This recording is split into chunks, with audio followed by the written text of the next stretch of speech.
नमस्कार गाईजांनो. तर काल दमल्यामुळे आज खूप उशिरा उठलेलो आम्ही, म्हणून आज सगळा रिलॅक्समध्ये कामं चाललेली. उमेशने जरा घराचं डेकोरेशनचं थोडंसं करत होता. त्यानंतर तो गेलेला बाहेर, जरा त्याच्या गाडीचं काम होतं, म्हणजे आमच्या गाडीचं काम होतं काहीतरी झालेलं. त्यानंतर तो एका व्हिजिटला गेलेला आणि मग येता येता त्यांनी मस्त पनवेलचा फेमस वडापाव घेऊन आलेला घरी.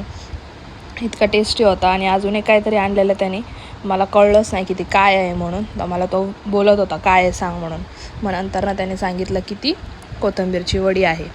त्यानंतर डमरूसोबत त्यांनी थोडीशी मस्ती केली आणि मग घरात थोडंसं धूप वगैरे पेटवलं, थोडंसं मस्त फील येण्यासाठी. आणि मग रात्री आम्ही चिकन तळलेलं, मस्त फ्राय केलं चिकन आणि मग संध्याकाळी जेवायला बसलेलो सगळेजणं. तुम्हाला आमचे व्हिडिओ थोडे पण आवडत असतील तर नक्की आमच्या चॅनलला सबस्क्राईब करायला विसरू नका. चला भेटूया उद्या. बाय.